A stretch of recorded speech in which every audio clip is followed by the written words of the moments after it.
Hello everyone, I welcome you on the study channel Lights Institute of Studies. So today we would be covering a mock test of geography which is going to be really crucial for every competitive exams including state PCS. Okay, so जो ये पूरा mock test रहने वाला है ये रहने वाला है फ्रॉम बेसिक टू एडवांस। इसमें सभी तरह के मैंने क्वेश्चंस लाए हैं, प्री वाईक्यूज भी कुछ ऐड किए हैं और कुछ मैंने खुद से भी ऐड किए हैं। तो ये जो मॉक टेस्ट होने वाला है ये होने वाला है बहुत ज़्यादा इंपॉर्टेंट, तो आप लोगों ने ये अटेंड कर लेना है। तो चलते हैं ज्योग्राफी के फर्स्ट क्वेश्चन की तरफ। विच of the following passes connects Arunachal Pradesh with Tibet. ठीक है, तो इतना मैंने इसमें हिंदी में नहीं लिखा है, आप लोग इसे समझ सकते हैं, इतना मुश्किल नहीं है। तो उसमें पूछ रहा है कि अरुणाचल को तिब्बत से कौन सा पास जो है कनेक्ट करता है, कौन सा पास करता है, नहीं कनेक्ट नहीं करता है। क्या नाथुला करता है? नहीं, नाथुला बोमडीला करता है। देखो शिवकीला पास कहाँ पे है, ये तो नहीं होगा कि क्योंकि ये कहाँ पे है, ये हमारे है शिवकीला, किन्नौर में है हमारे शिवकीला पास। ठीक है, किन्नौर यानी कि हिमाचल प्रदेश के किन्नौर जिले में है, तो ये हो जाएगा हिमाचल में। अच्छा अब देखो, तो डी क्या है? डी है जोजिला। जोजिला कहाँ पे है? जोजिला है जम्मू कश्मीर में, तो ये नहीं होगा। दो गलत हमने गलत कर दिए। नाथुला कहाँ है? नाथुला सिक्किम में, तो ये भी नहीं होगा, ए भी नहीं होगा, तो इसका सीधा सीधा आंसर हो जाएगा B. B would be the right answer which is Bomdila. Bomdila Arunachal Pradesh को कौन करता है? बोमडीला पास कनेक्ट करता है। ठीक है, तो चलते हैं नेक्स्ट क्वेश्चन की ओर। To question number 2, why do most peninsular rivers form deltas whereas Narmada and Tapi form estuary.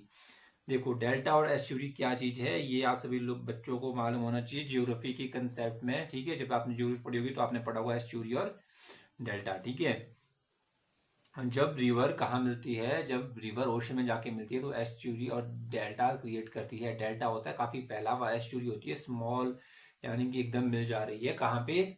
Ocean में। और डेल्टा काफी फैल के मिलता है, यानी कि जहां पे रिवर काफी फैल के पूरा काफी सारा स्पेस कवर करके जब ओशन में मिल रही है, that is called the delta. But estuary क्या होती है? ज्यादा फैली नहीं होती, एकदम मिल जाता है। ठीक है, तो एस्चुरी जब रिवर मिलती है ओशन में। ठीक है, तो इसमें क्या पूछा है? मैं peninsular rivers from deltas where is Narmada and Tapi form estuaries. अच्छा देखो, जो पेनिनसुलर रिवर्स है वो कैसी है? वो ज्यादातर है प्लेन एरिया में। ठीक है, तो जो प्लेन एरियाज में जब रिवर करती है, मेंडरिंग करती है, तो क्या होता है कि उनका जो फ्लो है वो इतना ज्यादा नहीं होता, तो मेंडर करती है। अब किस चीज का ज्यादा फ्लो है तो सीधी जाएगी ना। मान के चलो कोई आप फेंकते हो ऊपर से पानी का जग, तो सीधा जाता है, ना कि फैल के जाता है। क्यों? क्योंकि उसमें फ्लो है। जब एक फ्लो होता है तो क्या होता है कि वो रिवर सीधी चली जाती है। और बट जब उसमें कोई फोर्स नहीं होती है, फ्लो के पीछे, तो क्या होता है कि वो मेंडरिंग करती है और क्या बनाती है? डेल्टास क्रिएट करती है। और जब वो मेंडरिंग करती है तो उस करके कभी कभी ऑक्सबो लेक भी फॉर्म हो जाती है। जैसे मेंडरिंग किया तो जब मेंडरिंग होगी तो क्या क्या होता है कि कई बारी वो जो कट हो जाती है और वहां पे पानी जो है रह जाता है, that is called the oxbow lake. तो ऑक्सबो लेक भी कई बार उस तरह से फॉर्म हो जाती है। इसलिए पेनिनसुलर रिवर्स है वो क्या करती है? इसलिए वो डेल्टास फॉर्म करती है। ठीक है, अब जो पूछा देखो, Narmada and Tapi form estuaries. Narmada और तापी फॉर्म एस्चुरी क्यों करती है? क्योंकि जो उनके रिवर कोर्स है वो बिल्कुल ही स्टीप स्लोप्स है। कैसी स्लोप्स? स्टीप स्लोप्स में जाती है वो। ठीक है, एकदम उधर से मानसून आएगा, उधर से भी आएगा, क्योंकि ऊपर विंध्यन पड़ती है, उधर हमारी पड़ जाती है नीचे को सतपुड़ा पड़ जाती है। विंध्यन और सतपुड़ा के बीच सीधे ही जब रिवर जाएगी, रिवर फ्लो होगी, उधर का पानी, वैलीज का पानी सीधा उस रिवर में आता है और उस रिवर का फ्लो बहुत ज्यादा हो जाता है। इवन जो नर्मदा है उसे तो हमारी दबंग रिवर भी कहते हैं, क्योंकि वो बहुत ही फास्ट जाती है। ठीक है, बहुत फास्ट उसका फ्लो रहता है, तो इसलिए एकदम वो मिल जाती है कहाँ पे? ओशन में जाके मिल जाती है। ठीक है, और देखो जो नर्मदा एंड तापी है ये है वेस्ट फ्लोइंग रिवर्स है, और जो हमारी पेनिनसुलर रिवर्स है वो होती है ईस्ट फ्लोइंग रिवर्स है, सारी ईस्ट की तरफ फ्लो करती है। जैसे कि आपने देखा होगा, गोदावरी देखी होगी आपने, कृष्णा, गोदावरी, आपकी तुंगभद्रा, ये सभी कहाँ जा रही है? ये देखो ईस्ट की तरफ फ्लो करती है, साउथ ईस्ट की तरफ। ठीक है, और जबकि जो हमारी ये नर्मदा एंड तापी है ये जा रही है वेस्ट की तरफ। ये भी आप लोगों ने ध्यान रख लेना है। पेनिनसुलर रिवर दी जाती है बे ऑफ बंगाल में मिल जाती है। ठीक है, बंगाल की खाड़ी में। तो ठीक है, इसमें क्या पूछा है? They flow opposition directions, they flow in drift valleys with steep slopes. हाँ ये देखो, क्यों? क्योंकि नर्मदा तापी कैसे कैसे फ्लो करती है, स्टीप स्लोप से फ्लो करते हुए जाती है, तो उसके बी इसका सही आंसर हो जाना। ठीक है, they flow in rift valleys. कौन फ्लो नर्मदा एंड तापी? ये देखो, Narmada and Tapi flow through the rift valley with the steep slope, so sediments are carried directly into the sea. Directly हो जाते हैं सेडिमेंट्स सारे। ठीक है, तो ये है इसके पीछे रीजन क्या है, स्टीप स्लोप्स होती है बहुत ज्यादा, इसलिए वहां पे एक फ्लो बन जाते हैं, एक एनर्जी हो जाती है, फोर्स बन जाती है, इसलिए वो ज्यादा मियंडरिंग नहीं करती है। ठीक है, चलते हैं क्वेश्चन नंबर 3 की ओर। What is question number 3? Consider the following statement regarding western Ghats. अच्छा, वेस्टर्न घाट्स के बारे में आपको पता होना चाहिए। वेस्टर्न घाट्स कहाँ पे है? हमारे साउथर्न इंडिया में वेस्ट साइड पे है। ठीक है, तो अच्छा, वेस्टर्न घाट से बहुत सारे वहां बहुत सारी प्रॉपर्टीज है, बहुत सारे वहां से भी क्वेश्चन बन जाते हैं। इंपॉर्टेंट है, देख लेना है आपने एक बार, वेस्टर्न घाट को भी कवर कर लेना है।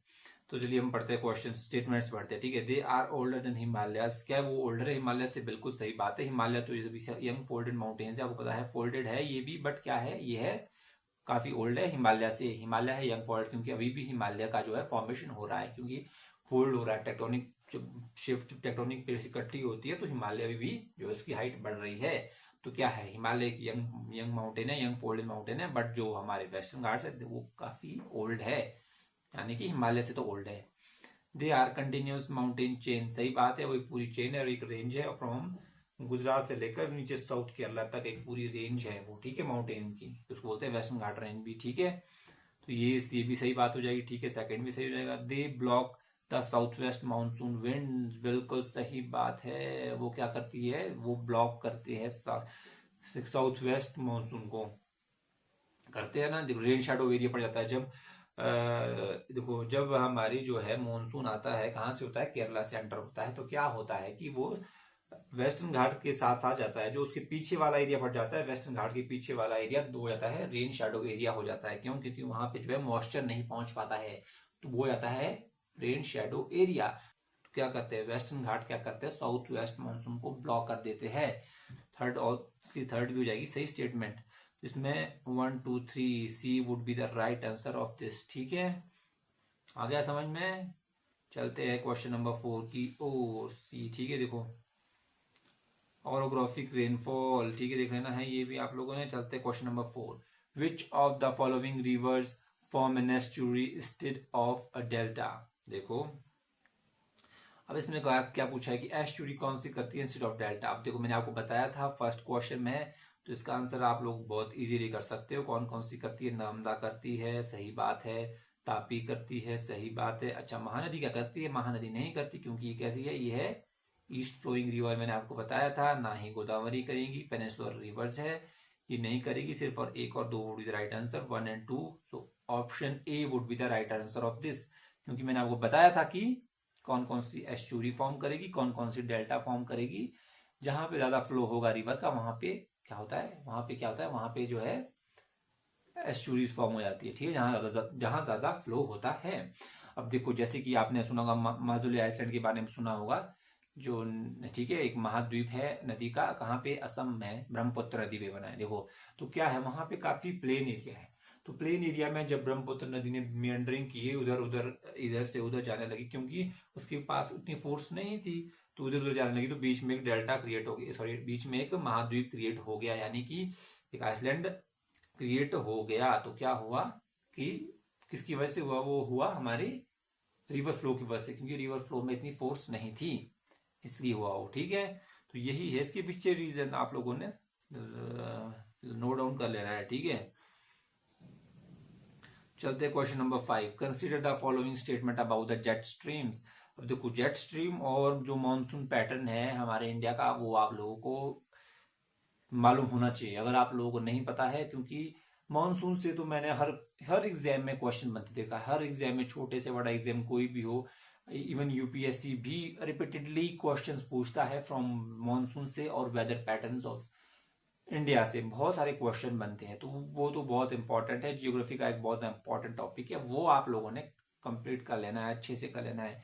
हाँ, अगर आप लोगों ने अभी तक कंप्लीट नहीं किया, तो आप लोगों ने मुझे बताना है कमेंट बॉक्स में, और मैं उसके लिए स्पेशल वीडियो लेके आऊंगा पूरे वेदर पैटर्न पे, और ये बिल्कुल इजी वे में लेके आऊंगा, एक एक कंसेप्ट को क्लियर करके आपको जो है समझाएंगे पूरा मानसून समझाऊंगा, पूरा वेदर पैटर्न समझाऊंगा, ठीक है। तो चलिए ये वाला क्वेश्चन सॉल्व करते हैं।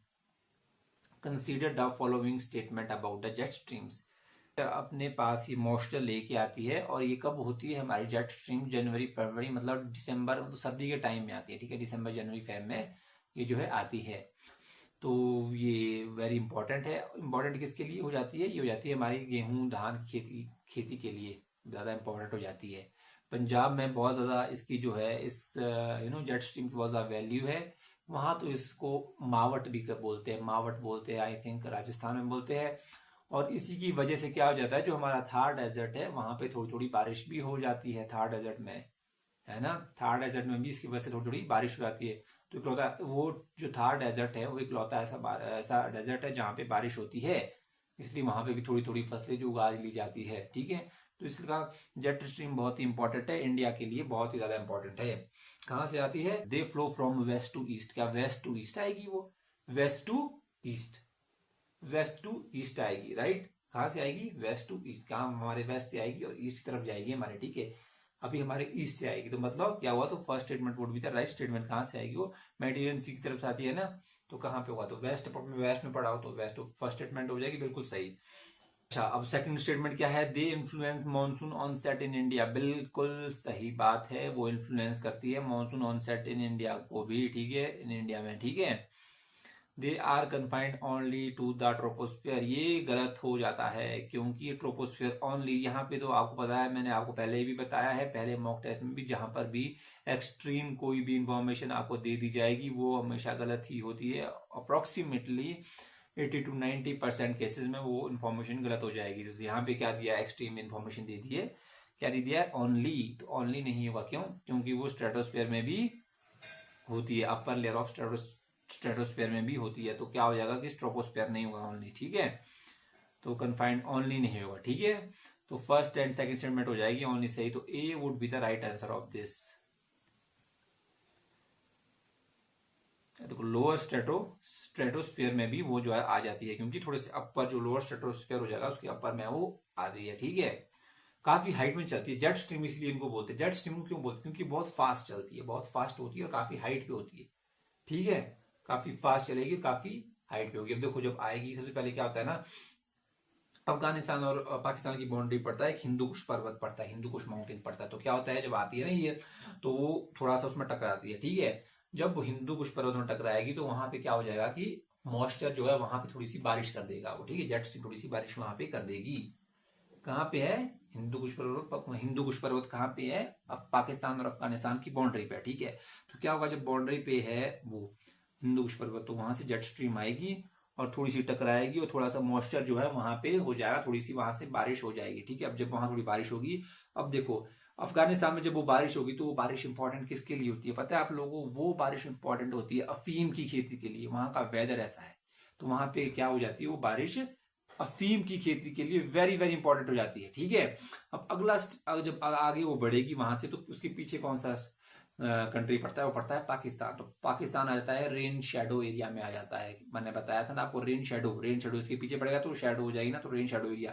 तो वो क्या करती है, यहाँ पे नहीं बरस पाती और कहाँ पहुंचती है? सीधे ही हमारी राजस्थान में पहुंचती है, ठीक है। राजस्थान यानी कि हमारे पाकिस्तान जो एंटर करेगी, पाकिस्तान से नहीं बरसेगी, क्योंकि यहाँ पे कोई हर्डल नहीं है, वहां पे कोई माउंटेन नहीं है। तो क्या आ जाएगी? सीधा ही आ जाएगी वो हमारे राजस्थान। अच्छा, अब राजस्थान में कौन सी है? राजस्थान में हमारी अरावली। अरावली की वजह से हमारे क्या हो जाती है? थार डेजर्ट में थोड़ी सी बारिश हो जाती है, क्योंकि थोड़ा सा हर्डल क्रिएट कर देती है किसके लिए? जेट स्ट्रीम्स के लिए। थोड़ा मॉइस्चर वहां पे रह जाता है और वहां पे बरस जाती है थोड़ी सी, राजस्थान वाले जो एरिया में है।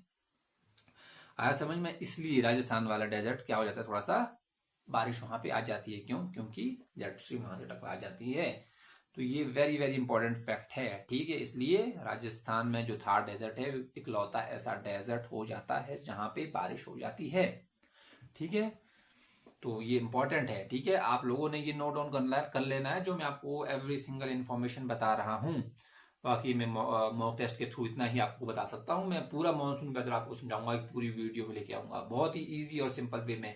मैं आई गारंटी यू कि आपको मानसून वेदर अगर मुझसे अच्छा कोई पूरी यूट्यूब पे समझा पाएगा, तो आप लोगों ने मुझे कमेंट में बताना है। क्यों? क्योंकि मुझे खुद पे विश्वास है, मैं आपको मानसून वेदर इतने अच्छे से समझा सकता हूं। ठीक है, तो इसका ऑप्शन जो आंसर होना था वो था ऑप्शन ए, तो ये सही है। तो चलते हैं क्वेश्चन नंबर 6 की ओर। Which of the following is not a characteristic of El Nino. अच्छा, एल नीनो क्या होता है? यानी कि ये विंड एक तरह की जो भी, मतलब ये भी हमारे वेदर को काफी, हमारे इंडियन वेदर को काफी ज्यादा इस पे इसका इम्पैक्ट रहता है हमारे इंडियन वेदर पे, एल नीनो और ला नीना का। जब एल नीनो ईयर होता है, पहले ही जो है हमारे जो मेट्रोलॉजिकल डिपार्टमेंट्स है वो बता देते हैं कि एल की भी ये साल एल नीनो का होने वाला है, ला नीना का होने वाला है। ठीक है, अगर होगा ये ला नीना का ईयर तो इंडिया में क्या होगा कि अच्छी बारिश हो जाती है। अगर होगा एल नीनो तो इंडिया में अच्छी बारिश नहीं होती है, यानी कि वो कहाँ होती है, वो अमेरिका साइड में कहीं पेरू, उधर साउथ अमेरिका में हो जाती है अच्छी बारिश। ठीक है, हमारे यहाँ अच्छी बारिश नहीं होती है जब होता है एल नीनो, पर जब ला नीना होता है तब इंडिया में अच्छी बारिश हो जाती है। तो ठीक है, एल नीनो ला नीना ये विंड्स है। ठीक है, आप लोगों ने मोटा मोटा समझना है, जैसे कि मानसून विंड्स होती है वी भी एल नीनो ला नीना एक तरह की विंड्स है। ठीक है, आपको पूरी ग्राफ में अगर समझना है पूरी तरह से मैं समझाऊंगा एक सेपरेट वीडियो में, बट यहाँ पे मैं आपको इतना ही समझा सकता हूँ। ठीक है, तो आपको पता चल गया एल नीनो ला नीना क्या है। Weakening of which of the following is not a characteristic of El Nino. अब देखो, अब हम पहले पूरी स्टेटमेंट्स पढ़ेंगे, ठीक है, फिर इसका आंसर निकालेंगे। ये स्टेटमेंट वाइज क्वेश्चन नहीं है, अगर स्टेटमेंट वाइज क्वेश्चन होता तो आप लोगों के लिए टफ हो जाना था, इसलिए ये बिना स्टेटमेंट का क्वेश्चन है। आपको बस एक ही स्टेटमेंट उठानी है जो क्या है, विच इज नॉट, जो गलत है। बिल्कुल देखो, ये भी देख लेना आपने जो गलत है। ठीक है, तो देखो पहले पढ़ेंगे फर्स्ट स्टेटमेंट है वीकनिंग ऑफ ट्रेड विंड्स। ठीक है, नेक्स्ट पढ़ते हैं, देखो वार्मिंग ऑफ ईस्टर्न पैसिफिक। अच्छा ठीक है, इंक्रीज रेनफॉल इन इंडिया। ओह देखिए यहाँ पे मिल चुकी हमें गलत इंफॉर्मेशन, बिल्कुल जिसका मैंने अभी आपको बताया कि क्या करती है, एल नीनो जब ईयर होता है तो कहाँ होती है अच्छी बारिश, साउथ अमेरिका में साइड हो जाती है। ठीक है, बट इसमें क्या, तो अभी जो ला नीना है तो होती है हमारे इंडिया में। अब इसमें क्या पूछा है कि is not a characteristic of El Nino, तो एल नीनो की यही तो कैरेक्टरिस्टिक नहीं है क्या, कि ये रेनफॉल इंडिया में इंक्रीज नहीं होता है। ठीक है, जब भी एल नीनो होती है, तो सी हो जाएगा। ठीक है, इसका सही आंसर हो जाएगा सी। ठीक है, आपको मैंने पहले ही आंसर बता दिया क्वेश्चन करने सॉल्व करने से पहले ही। तो सी वुड पे है, देखो यहाँ पे लिखा भी है El Nino generally causes drought in India. मैंने आपको बताया था कि एल नीनो क्या करती है, generally cause drought in India में करती है। मेट्रोलॉजिकल डिपार्टमेंट जितने भी है वो पहले ही बता देते हैं कि कौन सा एल नीनो और कौन सा ला नीना ईयर होने वाला है। ठीक है, तो वो काफी ज्यादा हमारे वेदर को इम्पैक्ट करता है, इंडिया के रेनफॉल को काफी ज्यादा इम्पैक्ट करता है एल नीनो ला नीना। ये भी इम्पोर्टेंट इम्पोर्टेंट टर्म्स है, आप लोगों ने इसके बारे में भी पढ़ लेना है। वैसे मैंने थोड़ा थोड़ा आपको आइडिया दे दिया कि क्या चीज है। ठीक है विंड्स है। ठीक है, चलते हैं क्वेश्चन नंबर 7 क्या है। 7 बोल रहा है which region receive rainfall from both SW and NE monsoon.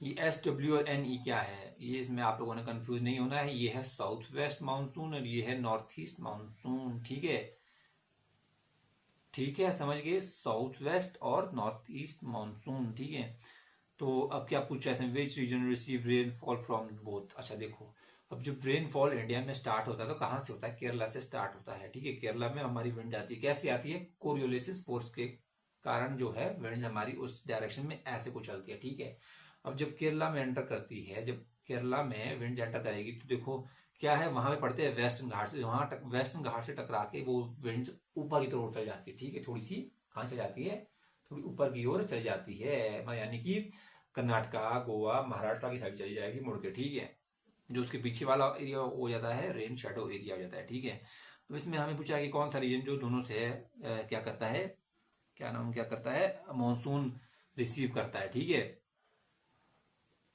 अब देखो जो हमारी विंड्स है वो कहाँ जाएगी तो केरला से टकरा जाती है ऊपर को, बट थोड़ी थोड़ी विंड जो है वहां पे भी थोड़ी थोड़ी जो है हो जाती है, क्या नाम, थोड़ी सी जो बाईपास कर देती है सॉरी सह्याद्रीज को। सह्याद्री को क्या करती है, थोड़ी सी वेस्टर्न घाट्स को थोड़ा सा वहां पे बाईपास कर देती है, थोड़ी सी तमिलनाडु में भी बरस जाती है, थोड़ी सी मतलब ज्यादा नहीं होती है। जाते हुए जब मानसून एंटर कर रहा है इंडिया में तब इन ज्यादा बारिश तमिलनाडु में नहीं होती है, क्योंकि ज्यादातर एरिया रेन शेडो में पड़ता है। हालांकि थोड़ी बारिश हो जाती है तमिलनाडु में। ठीक है, अब क्या होता है, थोड़ी सी बारिश हो जाएगी। ठीक है, जब मानसून पूरी कंट्री में फैल जाएगा तो क्या होगा, और जब जो हमारी विंड्स है जब वो मॉइस्चरलेस हो जाएगी तो क्या करती है, तो प्रेशर की वजह से वो वापस आती है कहाँ, ओशियन की तरफ, क्योंकि वहां पे प्रेशर ज्यादा हो जाता है। ठीक है, तो वो वापस आती है कहाँ से, नॉर्थ ईस्ट से वापस होके आती है पूरी, जब वापस आ रही होती है विंड्स हमारी मानसून विंड्स, तो क्या होता है कि वो बे ऑफ बंगाल से थोड़ा सा मॉइस्चर उठा लेती है वापसी में आते हुए, ठीक है। मॉइस्चर कहाँ से उठाएगी, बे ऑफ बंगाल से थोड़ा सा मॉइस्चर उठाती है और कहाँ फिर से थोड़ी सी टकरा जाती है हमारी तमिलनाडु में, जो वेस्टर्न घाट्स में, जो वहां पे टकरा जाती है थोड़ी सी और वहां पे बरस जाती है, ठीक है। तमिलनाडु में नॉर्थ ईस्ट मानसून ही ज्यादा होता है, कहां से आती है, जब वापस आती है ट्रेड विंड्स, ठीक है। जाते हुए थोड़ी ट्रेड जो सॉरी जब जाते हुए जो हमारी विंड्स जो है मानसून विंड, जब जाते हुए थोड़ी सी विंड्स हुई, फिर वहां पे थोड़ी सी बारिश हुई, जब वापस वो विंड्स आ रही थी नॉर्थ ईस्ट से, फिर वहां पे बारिश हुई। कैसे बारिश हुई, जब विंड्स आ रही थी नॉर्थ ईस्ट से, मॉइस्चर नॉर्थ ईस्ट से मॉइस्चर लेस हो रही होके आ रही थी, तो बे ऑफ बंगाल से थोड़ा सा उन्होंने मॉइस्चर उठाया और कहाँ पे बरस गई, हमारी तमिलनाडु में बरस गई। तो दोनों से कौन सा, Tamil Nadu would be the reason जहां पे कहाँ पे होती है, जो दोनों विंड से क्या करता है, रेनफॉल रिसीव करता है, ठीक है। कौन सी, साउथ वेस्ट से भी करेगा और नॉर्थ ईस्ट से भी करेगा, ठीक है। तमिलनाडु में ज्यादा नॉर्थ ईस्ट वाला जो मानसून है वहीं की ज्यादा बारिश होती है, ठीक है, क्योंकि जाते हुए जब विंड जाती है तो तमिलनाडु ज्यादातर रेन शेडो एरिया में फॉल हो जाता है, उस एरिया में फॉल होता है, तो इसलिए वहां पे ज्यादा बारिश नहीं होती है, ठीक है। तो ये आप लोगों ने नोट डाउन कर लेना है, वेरी इंपॉर्टेंट, ठीक है। ठीक है, तो विच रीजन करता है rainfall receive from south west और नॉर्थ ईस्ट मानसून से, तमिलनाडु ही करता है, तो इसलिए इसका सही आंसर हो जाएगा बी। मैंने आपको कंप्लीट करके बता दिया, कंसेप्चुअली बता दिया कैसे आएगी, ठीक है, विंड्स कैसे आएगी, क्या होगा, सब कुछ बता दिया। चलते हैं नेक्स्ट क्वेश्चन की ओर, बी वुड बी राइट, इसको रिट्रीटिंग मानसून, रिट्रीटिंग मैंने बोला ना, जब देखो मैंने आपको बताया था कि जब क्या होगा, जब जो हमारी विंड्स है जब वो मॉइस्चरलेस होके वापस आ रही होगी, रिट्रीटिंग मानसून यानी मानसून जब वापस जा रहा होता है, ठीक है, तो थोड़ा सा वो मॉइस्चर उठा लेता है बे ऑफ बंगाल से, तो वो हो जाता है, थोड़ी थोड़ी बीच में वाटर बॉडीज आ जाती है, वहां से थोड़ा थोड़ा मॉइस्चर उठा लेते हैं और कहाँ पे बरस जाती है, हमारे तमिलनाडु में बरस जाती है। सिंपल सी बात है, ज्यादा कोई इसमें समझने की जरूरत नहीं है, बिल्कुल इजी है, ठीक है। तो इसका आंसर हो जाएगा बी। चलते क्वेश्चन नंबर 8 की तरफ, विच of the following is not a fold mountain. अच्छा, फोल्ड माउंटेन कैसे होते हैं, क्या आप सभी को पता है। फोल्ड माउंटेन होते हैं जो फोल्ड से क्रिएट होते हैं, यानी कि जब प्लेट टेक्टोनिक प्लेट शिफ्ट होती है तो उसमें फोल्ड पड़ते हैं, ठीक है, तो फोल्ड से वो क्रिएट होते हैं। ऐसे माउंटेन हमारे कौन सा है, हिमालय हमारे एक फोल्ड माउंटेन है, ठीक है, हिमालय भी बिग फोल्ड माउंटेन है। और इसमें क्या पूछा है, following is not a fold mountain, तो नॉट तो नहीं है, हिमालय तो एक फोल्ड माउंटेन है, इसलिए ये क्या हो जाएगा, ये हो जाएगा गलत, ठीक है। अकॉर्डिंग ऑप्शन ये गलत हो जाएगा, बट हिमालय एक फोल्ड माउंटेन है। एंडीज, क्या एंडीज एक फोल्ड माउंटेन है, बिल्कुल सही, एंडीज भी एक फोल्ड माउंटेन है। क्या रॉकीज फोल्ड माउंटेन है, बिल्कुल रॉकीज भी फोल्ड माउंटेन है। डेक्कन प्लेट्यू नहीं, डेक्कन प्लेट्यू एक फोल्ड माउंटेन नहीं है, डेक्कन तो एक प्लेट्यू है और वो क्या है, फोल्ड नहीं है। वो कैसा है, वो कैसे कैसे हमारा जो डेक्कन प्लेट्यू बना है, वो बना है हमारी वॉल्केनिज्म एक्टिविटी से। जब लावा क्या हुआ था, जब वॉल्केनिज्म हुआ था, जब लावा बस्ट आउट हुआ था, तो क्या उसने, वो लावा था बेसाल्टिक लावा, दो तरह के होते हैं, एंडिस्टिक और बेसाल्टिक। तो जो बेसाल्टिक लावा था क्या हुआ था, बेस होता है बेसाल्टिक लावा, तो क्या वो काफी जगहों में फैल जाता है, ठीक है। तो उस टाइम क्या हुआ कि लावा फैला और उसने हमारा डेक्कन प्लेट्यू फॉर्म किया, तो वो एक प्लेन एरिया है, आया समझ में, काली मिट्टी होती है वहां पे, वेरी इंपॉर्टेंट है। डेक्कन प्लेट्यू महाराष्ट्र वाले रीजन में आता है, ठीक है, महाराष्ट्र वाले रीजन में आता है डेक्कन प्लेट्यू, तो एक फोल्ड माउंटेन नहीं है। क्यों, क्योंकि बना एक वोल्केनिज्म एक्टिविटी से, जब वोल्केनो इरप्ट हुआ तो उसकी वजह से वो बना है, ठीक है, लावा सारे में फैल गया, तो that is not the fold mountain, okay. You guys need to understand the geography from a very basic.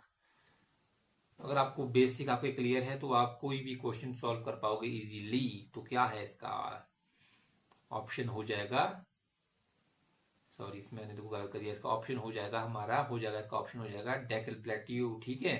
कौन सा ऑप्शन हो जाएगा इसमें हमारा, डेक्कन प्लेट्यू हो जाएगा, ठीक है। कौन सा हो जाएगा, Deccan plateau would be the right answer, Deccan plateau.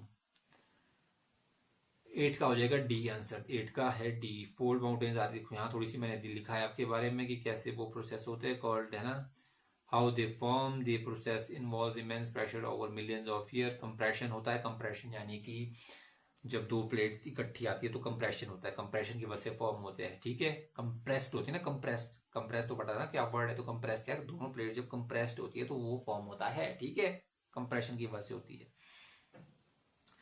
Sedimentary rocks layer between them squeezed, है ना, देखो सेडिमेंट्री रॉक्स उनके बीच होते हैं वो स्क्वीज होके ऊपर की तरफ उठ जाते हैं और अपवर्ड ऊपर की तरफ उठ जाते हैं, और क्या बन जाता है, एक फोल्ड माउंटेन जो है फॉर्म हो जाता है। हाँ देखो, अच्छा, ठीक है। Result, the upward folds are called anticlines and the downward dips are called synclines. Basically जो ऊपर की तरफ जैसे उठ रहा है ना, देखो जो ऊपर की तरफ उठ रहा है उसको एक्लाइन भी बोलते हैं, ठीक है, एक्लाइन। और जो नीचे की तरफ जाती है ना, जो नीचे पर लिफ्ट पड़ रही है उसको बोलेंगे हम सिंक्लाइन, ठीक है। एक्लाइन और सिंक्लाइन, एक्लाइन और सिंक्लाइन, ठीक है, ये भी याद कर लेना है आपने, ठीक है। चलते हैं क्वेश्चन नंबर 9 की तरफ। Which is correct about Coriolis force, Coriolis force, okay. Coriolis force क्या होता है, अगर मैं आपको सबसे इजी भाषा में समझाऊं, जैसा कि आपको अगर शायद किसी ने नहीं समझाया होगा, तो कोरियोलिसिस फोर्स क्या है। कोरियोलिसिस फोर्स यानी कि एक तरह की फोर्स है जो हमारी अर्थ है, जब हमारी रोटेट करती है ना, तो क्या होता है, ठीक है, जब वो रोटेट करती है ना, उससे जो हमारी हवा है ना वो थोड़ी सी उस डायरेक्शन में भी मूव करने शुरू हो जाती है, इस तरह से जा रही है ना, तो हवा भी उसी डायरेक्शन में थोड़ी सी मूव हो जाती है, देखो ऐसे को मान के चलो, हमारे आप पता नहीं, ये हमारी अर्थ है, देखो अब अर्थ कैसे करती है, आप बताए कि वेस्ट टू ईस्ट जो रोटेट करती है, ऐसे रोटेट कर रही है, ठीक है, जब ऐसे रोटेट करती है तो क्या है, जो उसके साथ हवा है ना वो भी वैसे ही रोटेट करेगी, तो कैसे जाएगी, देखो जब हवा रोटेट करेगी तो वो ऐसे को जाएगी, ठीक है, ऐसे को जाएगी, हवा भी जाएगी, देखो कोई अर्थ है, अर्थ ऐसे रोटेट करेगी तो हवा भी साथ ऐसे जाएगी। मान के चलो, देखो एक सिंपल भाषा में, एक आपने गीली गेंद करना, ठीक है, गीली गेंद करना, गेंद यानी कि बॉल, ठीक है, बॉल करना गीली, और आपने उसको यूं घुमाना, ठीक है। जब आप उस बॉल को यूं घुमाओगे ना, तो आपको दिखेगा कि जो उसमें से जो पानी निकल रहा है ना, पानी वो भी ऐसे को घूमेगा, यानी कि वो भी थोड़ा सा राउंड वाले इसमें घूमेगा, या वो भी थोड़ा सा पानी जो बाहर निकलेगा वो सीधा निकलेगा, वो कैसे निकलेगा, थोड़ा सा घूम के निकलेगा बाहर को। देखा है ना आपने बॉल कैसे निकलता है, जब बॉल से पानी निकलता है तो कैसे निकलता है, थोड़ा सा बाहर निकलेगा। तो बस वही है हमारी कोरियोलिसिस फोर्स, उससे ज्यादा आपको समझने की कोई जरूरत ही नहीं है, सिर्फ इजी और सिंपल वे में, बॉल से जो निकल रहा है, देखो पानी कैसे थोड़ा सा उस डायरेक्शन में निकलता है, तो वैसे ही हमारी कोरियोलिसिस फोर्स है, ये क्या करती है कि जो हमारी विंड है ये कैसे घुमा देती है, थोड़ी सी ऐसे घुमा देती है, जस्ट बिकॉज ऑफ रोटेशन। ज्यादातर इसका इम्पैक्ट कैसे पड़ता है, सिर्फ और सिर्फ विंड पे पड़ता है, क्योंकि इतनी ज्यादा फोर्स इसमें नहीं लगती है, क्योंकि हमारी रोटेशन जो है बहुत इजी तरीके से होती है, एकदम धूम धड़ाक वाली रोटेशन नहीं होती है, इजी रोटेशन होती है, इसलिए थोड़ा सा इस पे विंड्स पे इफेक्ट पड़ता है सिर्फ और सिर्फ, ठीक है। तो क्या है जिस करेक्ट अबाउट कोरियोलिसिस फोर्स। अच्छा, इस क्वेश्चन का आंसर क्या है, मैक्सिमम एट इक्वेटर, क्या मैक्सिमम इक्वेटर पे होती है, नहीं, इक्वेटर पे तो बिल्कुल जीरो होती है, मैक्सिमम इक्वेटर पे नहीं होगी, मैक्सिमम कहाँ होगी, पोल्स पे होगी, पोल्स पे, साउथ पोल पे या नॉर्थ पोल पे, ठीक है। जीरो एट पोल्स करेक्ट पूछा है, ये भी गलत हो जाएगा, तो क्यों, क्योंकि पोल पे सबसे ज्यादा होती है, ठीक है, पोल्स की तरफ जाती है ना ये ऊपर, कोरियोलिस फोर्सेस कहाँ जाती है, पोल की तरफ जाती है। और जो हमारे इससे आती है कोरियोलिस जो विंड जो हमारे इंडिया से जाती है, वो कहाँ टकरा के वापस आती है, हिमालय में जाके, हिमालय क्या है, एक बहुत mountain block, sorry fold mountain है पूरा, वहां पर टकरा के वापस आ जाती है ये, ठीक है। तो क्या है कि जीरो एट पोज नहीं होगी, पोल पे सबसे ज्यादा होती है, ठीक है। अब क्या है, जीरो एट इक्वेटर, हाँ जी बिल्कुल जीरो होती है इक्वेटर भी, क्योंकि जीरो इक्वेटर से ज्यादातर ये फॉर्म होती है, ठीक है, यूं को फॉर्म होती है, ठीक है, तो जीरो एट इक्वेटर।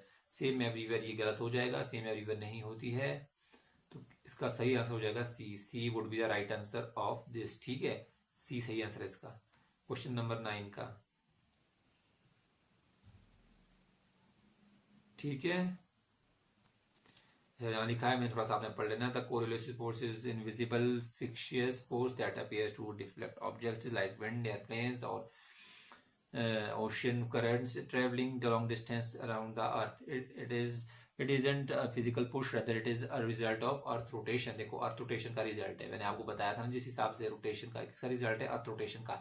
अच्छा, अर्थ रोटेशन का रिजल्ट तो है, ठीक है, कोरियोलिसिस फोर्स, ठीक है। अब जो कोरियोलिस फोर्स है ना, वो और क्या करती है, देखो जब हमारे साइक्लोन्स आते हैं, ठीक है, हमारे ज्यादातर साइक्लोन कहाँ, बे ऑफ बंगाल में आते हैं, ठीक है, साइक्लोन्स आते हैं, तो जब साइक्लोन्स वहां पे फॉर्म होते हैं तो वो किस वजह से होते हैं, उसके पीछे भी क्या रीजन है, उसके पीछे भी कोरियोलिस फोर्स ही रीजन है, ठीक है, ये भी आप लोगों ने याद कर लेना है। कैसे फॉर्म होते हैं, देखो आपको थोड़ा सा बताता हूँ। जैसे जब ओशन है उसका थोड़ा टेम्परेचर बढ़ जाता है, यानी कि 27 डिग्री होना चाहिए मैक्सिमम, ठीक है। उसके बाद क्या वहां से जो है थोड़ा सा मॉइस्चर उठ जाता है। जैसे ही मॉइस्चर उठता है ना, तो क्या कोरिलेसिस फोर्स स्पीड में आती है, उस मॉइस्चर को घुमा देती है। और जब उस मॉइस्चर को यूं घूम जाता है ना, वो जब विंड है, जब मॉइस्चर वहां पे घूम जाएगा उस तरह से, तो क्या जो है एक साइक्लोन क्रिएट हो जाता है, ठीक है। और वो साइक्लोन घूमते घूमते कोरिलेसिस फोर्स की वजह से बहुत ज्यादा नुकसान कर देता है हमारे कई एरिया में, जो बे ऑफ बंगाल के साथ पड़ते हैं एरिया, ठीक है।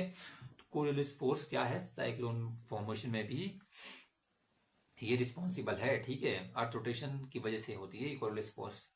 आपको मैंने इजी वे में बता दिया है। चलते हैं नेक्स्ट क्वेश्चन की ओर। Question number 10, which type of rock is granite.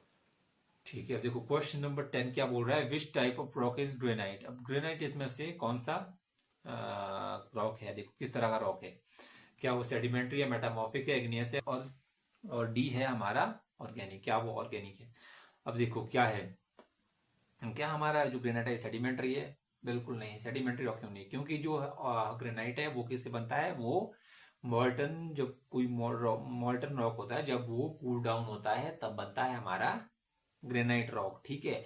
तो ग्रेनाइट एक कैसा रॉक हो जाएगा, अब आप सभी बच्चों को मैंने बता दिया, इजी बता दिया कैसे बनता है। जब हमारा मॉल्टन जो रॉक है, जब वो सॉलिडिफाइड होता है कूल डाउन होके, तब बनता है हमारा कौन सा रॉक बनता है, ग्रेनाइट रॉक बनता है।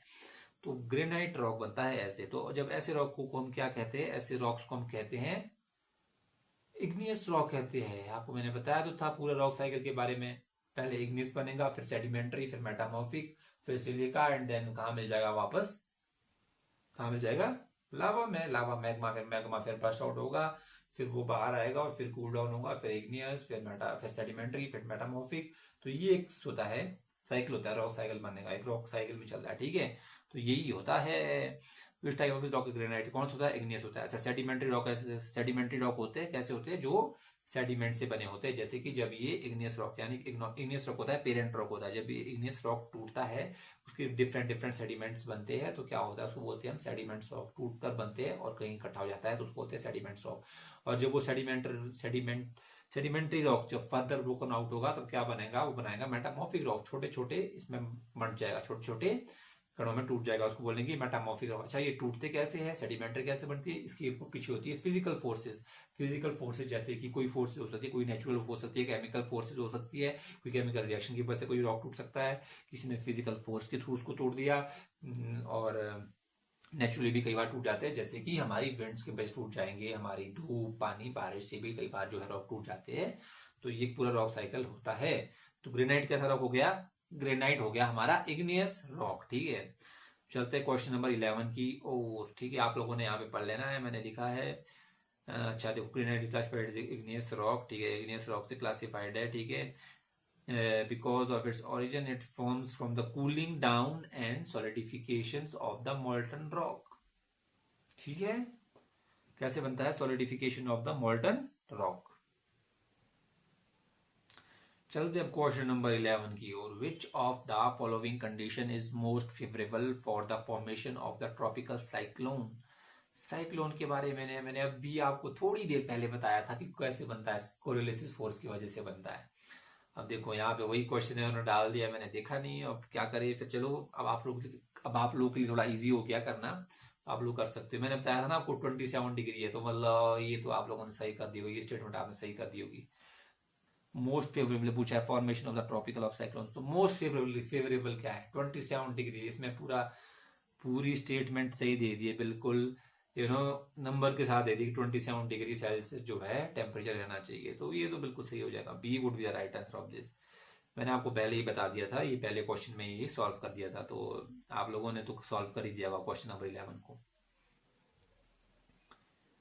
ठीक है। कौन सा है, बी है, ठीक है। ये सी मत समझना, बी है, बी है, क्या है, मैंने बी राइट किया है, ठीक है, बी क्लिक किया है, ठीक है, राइट देयर।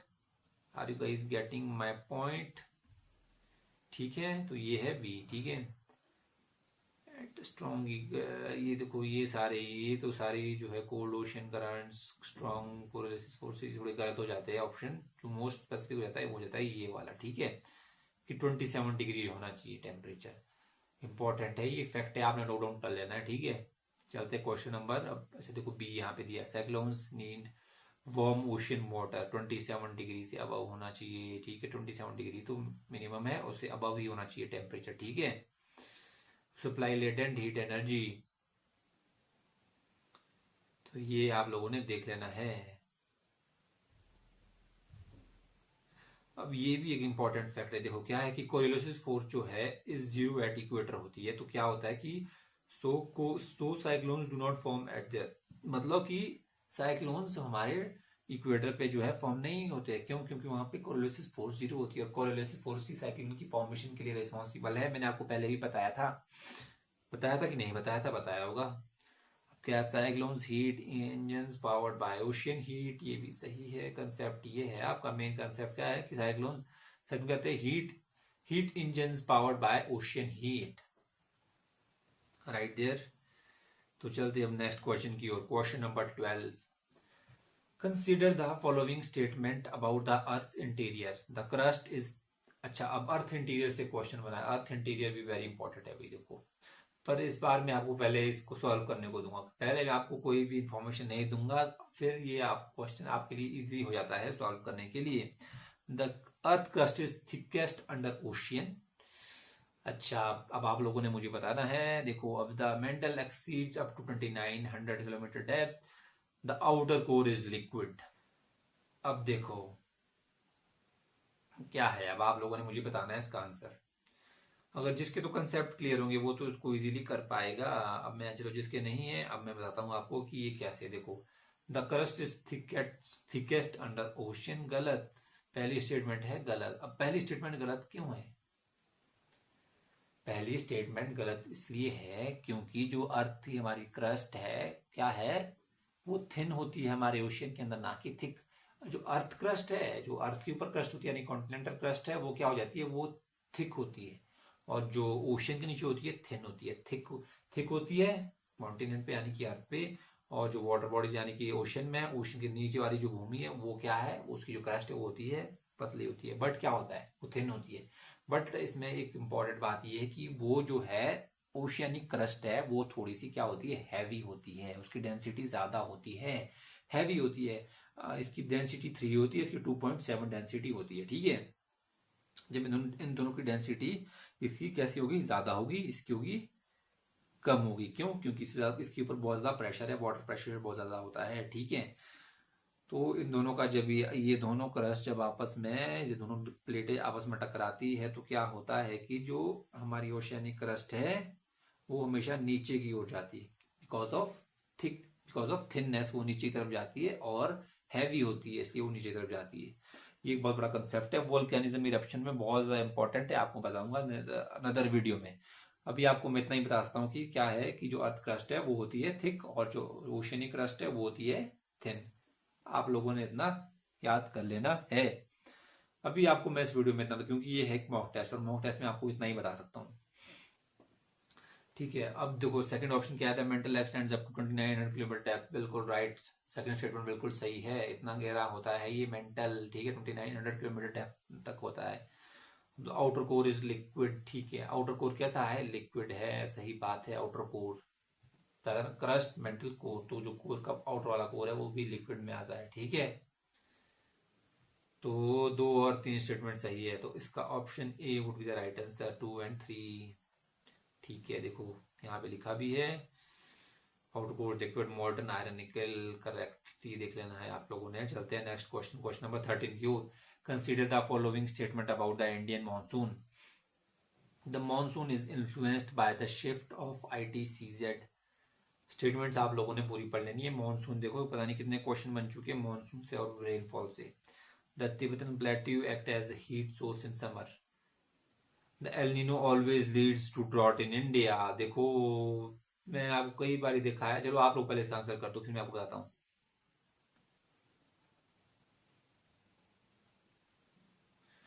देखो, अब जिन बच्चों ने आंसर नहीं किया है वो लोग वो देख सकते हो, क्या है कि जो एल नीनो है, क्या होता है El Nino always leads to drought in India. सबसे पहले तो देखो मैंने क्या बताया था आपको, एक्सट्रीम, जो एक्सट्रीम जो हमारी इंफॉर्मेशन होती है वो ज्यादातर केस में कैसी आती है, गलत हो जाती है।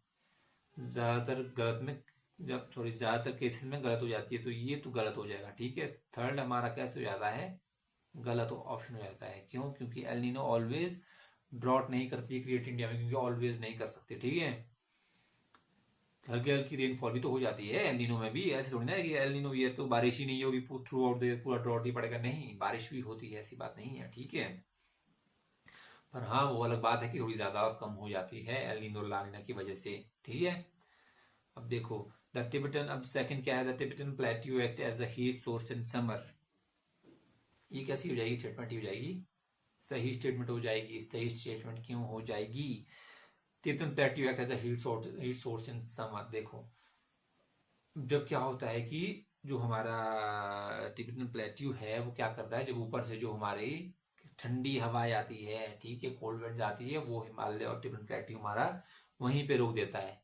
तो जो हम उसके पीछे वाला एरिया थोड़ा सा गर्म हो जाता है, इसलिए ठीक है क्या हो जाता है, इसलिए क्या होता है कि Tibetan plateau act as a heat source, इसलिए वो हीट सोर्स की तरह एक्ट करता है, ठीक है, टिबेटन प्लेट्यू। क्यों? क्योंकि जो ऊपर से रशिया से मध्य एशिया से हमारी जो ठंडी हवाएं आएगी वो रोक देगा, टिबेटन प्लेट्यू अपने पास रोक देगा, इसलिए वहां पे हो जाती है ठंडी और यहाँ हो जाती है गर्मी उसकी वजह से, ठीक है। तो हिमालय भी एक वेरी इंपॉर्टेंट फैक्टर है हमारे समर के लिए, और मानसून में भी बहुत ज्यादा इंपॉर्टेंट है हमारा हिमालयन। तो फिर the monsoon is influenced by the shift of ITCZ, बिल्कुल सही। मानसून इन्फ्लुएंस्ड कैसे होता है, ITCZ के शिफ्ट होने से क्या होता है, इन्फ्लुएंस होता है, ठीक है। यहाँ पे मैंने इसमें ज्यादा नहीं दिया है आपको। Tibet plateau heats up strengthen monsoon, देखो क्या कहता है, तिब्बत प्लेट्यू हीट्स, जब तिब्बत प्लेट्यू हीट्स अप करता है तो हमारे मानसून को स्ट्रेंथन मिलता है, क्योंकि हमारी गर्मी हो जाती है, तो गर्मी की वजह से क्या होता है, प्रेशर कम हो जाता है, और उस प्रेशर को फिल करने के लिए विंड जा जाती है, कहाँ से, नीचे से ओशन से, इंडियन ओशन से हमारी जो है आ जाती है, कैसे आती है, विंड आ जाती है, ठीक है। तो इसका यही होना था, ऑप्शन ए जो इसका सही आंसर होना था, ठीक है। चलते, अच्छा ITCZ के बारे में भी आपको सेपरेट वीडियो में बताऊंगा, वेरी इंपॉर्टेंट फैक्ट है ये भी। पूरा मानसून समझ, जब मैं आपको मानसून समझाऊंगा या ज्योग्राफी की जब सीरीज शुरू करेंगे तब इसके बारे में आपको बताऊंगा, ITCZ के बारे में बताऊंगा। क्वेश्चन नंबर 14 क्या बोलता है जरा, विच of the following Himalayan ranges is oldest. अच्छा ओल्डेस्ट इसमें Himalayan ranges, which of the following Himalayan ranges is oldest, सबसे पहले ओल्डेस्ट कौन सी हिमालयन रेंजेस होगी, हिमाद्री, हिमाचल, शिवालिक, ट्रांस हिमालय। सबसे ऊपर कौन सी आती है, मैंने आपको बताया था, सबसे आपको नहीं बताया थी मैंने, हाँ दूसरे बच्चों को बताया था। तो सबसे ऊपर कौन सी आती है हमारी, ट्रांस हिमालय आती है, फिर आती है हमारी मिड हिमालय आती है, फिर आती है हमारी शिवालिक रेंजेस आती है, ठीक है। तो ये ऐसे चलता है। बट अब देखो जो ट्रांस हिमालय सबसे पहले आएगी, तो सबसे ओल्ड भी तो यही होगी ना, सबसे पहले फॉर्म यही हुई है। हिमालय में सबसे पहले फॉर्म कौन सी जो रेंज हुई है, वो हुई है हमारी ट्रांस हिमालय, जो हमारे ऊपर जम्मू कश्मीर और थोड़ा सा लद्दाख वाले एरिया में, फिर आती है तिब्बतन साइड, बस इतना ही आती है ये, काराकोरम रेंजेस एंड आती है ना, इसमें काराकोरम रेंज आती है, थोड़ी इसमें लद्दाख रेंज आ जाती है, ठीक है।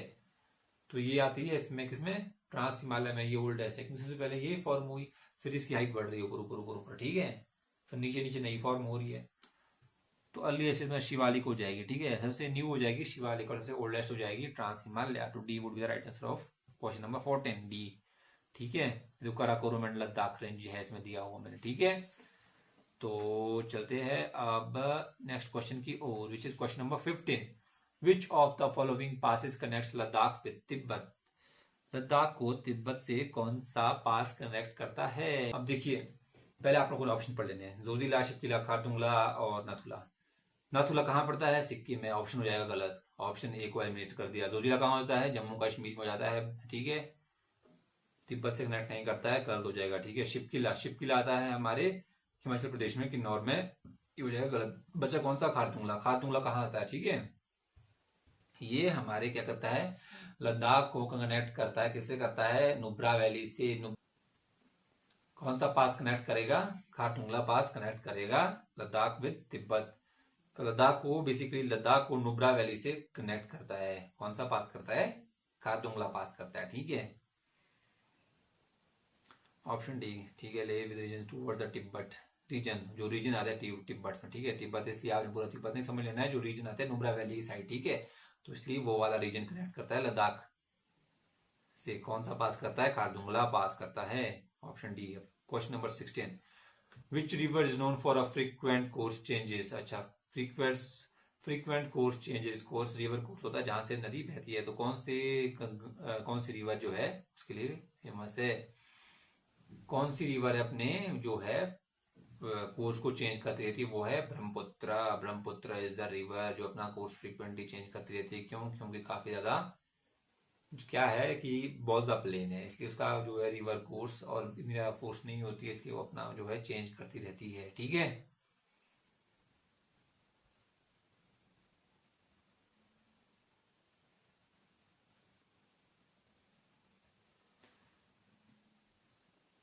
अच्छा, अब देखो क्या है कि जो ब्रह्मपुत्र है वो क्या करती है, बहुत सारे सेडिमेंट्स लेके आती है अपने साथ, हैवी सेडिमेंट्स लाती है। और जब वो सेडिमेंट्स रास्ते में हो जाते हैं कि देखो सेडिमेंट जब तो आ रही हिमालयन रीजन से तब तो काफी फोर्स है उसमें। जैसे हिमालयन रीजन से हमारे असम प्लेस में एंटर करती है तो क्या हो जाती है कि उसकी फोर्स भी स्लो हो जाती है, तो उसकी जो सेडिमेंट कैरी करने की जो कैपेसिटी होती है वो भी कम हो जाती है। क्यों? क्योंकि वहां पे जब असम प्लेन्स में आएगी तो वो हो जाएगी स्लो। अब जब कोई चीज स्लो है, जब रिवर स्लो है, तो उसके पास कोई सेडिमेंट्स यानी कोई पत्थर कुछ है, वो क्या सेडिमेंट्स उसको कैरी नहीं कर पाएगी क्योंकि वो पहले ही स्लो है बहुत। तो इसलिए क्या है वो सेडिमेंट्स वहीं छूट जाते हैं, और जब सेडिमेंट्स बीच में छूट जाते हैं तो वो एक हर्डल की तरह क्रिएट हो जाते हैं। और क्या उस जब वो हर्डल की तरह क्रिएट होते हैं, हर्डल तरह बन जाते हैं, तो क्या होता है कि ब्रह्मपुत्र अपना जो है रास्ता डिफरेंट डिफरेंट जगह से निकाल लेती है, ठीक है। तो ये भी समझने वाली बात है। Question number 17, which of the following correct? Deccan plateau is sedimentary, Himalayan are volcanic, Aravallis are residual mountains, Western Ghats are fold mountains. तो इसमें कौन सा आता है? इसमें आता है अरावलीज आर रेजिडुअल माउंटेन्स, ठीक है। इसमें कौन सा आएगा? C would be the right answer. आपको भी पता है कि हिमालयन वोल्केनिक नहीं है, वो एक फोल्डेड माउंटेन्स है। कॉन्टिनेंटल प्लेट जब इकट्ठी हो रही है, कॉन्टिनेंटल प्लेट जब इकट्ठी हो रही है तो क्या हो रहा है कि उसे हिमालयन फॉर्म हो रहे हैं। डेक्कन प्लेट्यू सेडिमेंट्री नहीं है, वो एक वॉल्केनिक माउंटेन्स है, सॉरी वॉल्केनिक इरप्शन की वजह से बनी हुई प्लेट्यूज है। और वेस्टर्न घाट्स फोल्ड नहीं, वेस्टर्न घाट्स ब्लॉक माउंटेन्स है, ठीक है, ब्लॉक्स माउंटेन्स है। तो ये हो जाएगा सभी गलत, C would be the right answer, क्योंकि Aravalli oldest mountain of the world है, बहुत ही पुराने हैं और रेजिडुअल माउंटेन्स है, ठीक है। तो क्वेश्चन नंबर 17 का हो जाएगा C would be the right answer of this. Deccan igneous है, देखो इग्नियस मैंने बताया था आपको, मॉल्टन से बनती है, ठीक है। हिमालयंस फोल्ड है, वेस्टर्न घाट्स फोल्ड पूरी तरह से फोल्ड नहीं है, ठीक है, फोल्ड है बट पूरी तरह से फोल्ड नहीं है, ब्लॉक माउंटेन भी बीच में है, ठीक है। तो अब क्वेश्चन नंबर 18, क्वेश्चन नंबर 18 क्या बोलता है? Question number 18, consider the following statement. अच्छा, अब स्टेटमेंट देखनी है आपने, इसमें नंबरिंग नहीं की गई है गाइस। तो देखो स्टूडेंट, मैं आप लोगों के लिए नंबरिंग भी किए देता हूँ 2 और 3, ठीक है। वाह, क्या 3 लिखा है मैंने, वाह, I should be the math teacher, नहीं क्या 3 लिख दिया गाइस। सो आप लोगों ने इस पे ज्यादा फोकस नहीं करना है, मेरी 3 के ऊपर ज्यादा फोकस नहीं करना है, आप लोगों ने बस मोटा मोटा आइडिया ले लेना है, ज्यादा इस पे नहीं जाना है, ठीक है। तो अब देखिए क्या है, फॉलोइंग स्टेटमेंट्स क्या है? The Arabian sea branch of monsoon is stronger than the bay of Bengal branch. अब देखो अरेबियन सी का जो ब्रांच ऑफ मानसून है वो stronger than bay of Bengal branch से स्ट्रॉन्गर होता है, क्या ये सही है? ये स्टेटमेंट क्या है? ये स्टेटमेंट सही है, ठीक है, स्टेटमेंट सही है। The bay of Bengal branch cause rainfall in Ganga plains, बिल्कुल सही है। याद है ना आपको, मैंने बताया था कहाँ पे करता है वो रेनफॉल, गंगा प्लेन्स में करता है जाके, जब पूरे इंडिया में फैलेगा मॉनसून, ठीक है। तो क्या हो जाएगा सेकंड स्टेटमेंट सही? इसमें पूछा क्या है? इसने पूछा है हमसे करेक्ट कौन सा स्टेटमेंट सही है, तो करेक्ट तो दोनों है, इसलिए इसका C would be the right answer, C, ठीक है, सी इसका सही आंसर हो जाएगा। क्वेश्चन नंबर, अच्छा सी देखो मैं लिखा है Arabian sea branch carries more moisture, बिल्कुल सही बात है। और bay of Bengal branch cube rainfall in east and north India, ये बिल्कुल सही बात है। जब मानसून आता है एंटर करता है पूरे इंडिया में फैल जाता है, आपको बताया था मैंने पूरी ही, और आपको बताऊंगा एक सेपरेट वीडियो में भी। अच्छा, तो आज के लिए सिर्फ इतना ही, आज सिर्फ 18 ही क्वेश्चन है, तो आज के मॉक टेस्ट में सिर्फ और सिर्फ 18 क्वेश्चन है, काफी ज्यादा कंसेप्चुअल क्वेश्चन थे, जिनके कंसेप्ट क्लियर थे उन्होंने ये क्वेश्चन इजीली सॉल्व भी कर दिए होंगे। तो वेरी इंपॉर्टेंट क्वेश्चन ये थे, क्योंकि जो ये क्वेश्चन है ये टच करते हैं very very important topics of geography को, और ये सभी टॉपिक्स मैं आपको ज्योग्राफी में करवाऊंगा, अच्छे से करवाऊंगा, पूरी तरह से करवाऊंगा। तो मिलते हैं अब नेक्स्ट वीडियो में, तब तक के लिए thank you and don't not forget to subscribe and like us. Okay.